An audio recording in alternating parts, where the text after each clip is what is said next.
একবার মুড়ি দিয়ে শুয়েছিলাম, তো তো উঠে দেখি যে ওরে মানে সবসময় ওইখানে বসে কথা বলে। এবার প্রবাসীর স্ত্রীকে শ্বাসরোধ করে টয়লেটে ফেলে রাখার হত্যার অভিযোগ উঠেছে তারই পরকীয়া প্রেমিক মেহেদীর বিরুদ্ধে। নিহতের নাম তানিয়া বেগম। তিনি সৌদি আরব প্রবাসী ফাহাদ হোসেনের স্ত্রী এবং এক সন্তানের জননী। আমরা তো ঘুমাই একসাথে, ও কখন মানে আমাদের পাশ থেকে উঠে গেছে এটা আমরা মানে জানি। চাঞ্চল্যকর এই ঘটনার 3 দিন পর 28শে নভেম্বর সাভারের একটি ভাড়া বাসা থেকে সেই পরকীয়া প্রেমিক মেহেদীকে গ্রেপ্তার করে পুলিশ। তারপরে কেমন জানি একটা শব্দ আসলো, আউ কাউ করে মানে কেমন জানি শব্দ করে। আমার ছেলের বললাম যে এই হয়েছে আশাফুল, এরকম শব্দ হয়। শুনতে অবাক লাগলেও এই ঘটনাটি ঘটেছে মানিকগঞ্জের সিঙ্গার উপজেলার বাড্ডা গ্রামে। প্রথম আমি ওইখানে খুঁজছি, জোরে জোরে চিল্লায় ডাকছি, তো পরে আম্মুরে ডাক দিয়েছি, মা ওরে তো খুঁজে পাইনি।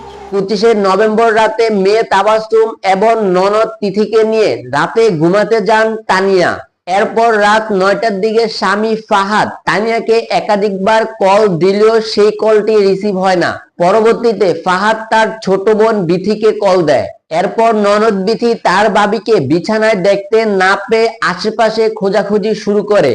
পরবর্তীতে ঘরের পিছনের টয়লেট থেকে বাবিরকে রক্তাক্ত অবস্থায় দেখতে পায় বিথি। ওই দেখি বাথরুমে গেছি কিনা, তো বাথরুমে যায় দেখি যে ওইভাবে পড়া। জানা যায় স্বামী বিদেশে থাকার সুবাদে সামাজিক যোগাযোগ মাধ্যম ফেসবুকে পরিচয় হয় পরকীয়া প্রেমিক মেহেদীর সাথে। পরবর্তীতে তারা বন্ধুত্বের পরে এক পর্যায়ে তাদের প্রেমের সম্পর্ক তৈরি হয় এবং বিবাহ বহির্ভাবে পরকীয়ায় লিপ্ত হয় মেহেদী ও প্রবাসীর স্ত্রী তানিয়া। শুধু তাই নয়, এই তানিয়ার সাথে একাধিক পুরুষের সম্পর্ক ছিল।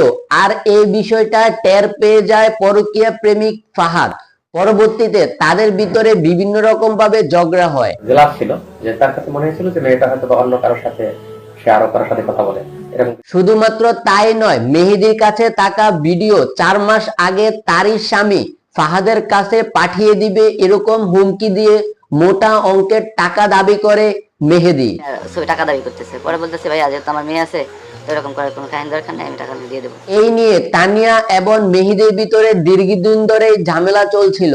সেই জেরে 25শে নভেম্বর রাত 3টার দিকে জন্মদিনের কেক খাওয়াবে এরকম কথা বলে তানিয়াকে বাসা থেকে বের করে। পরবর্তীতে টয়লেটের মধ্যে নিয়ে তাকে শ্বাসরোধ করে হত্যা করে মেহেদী।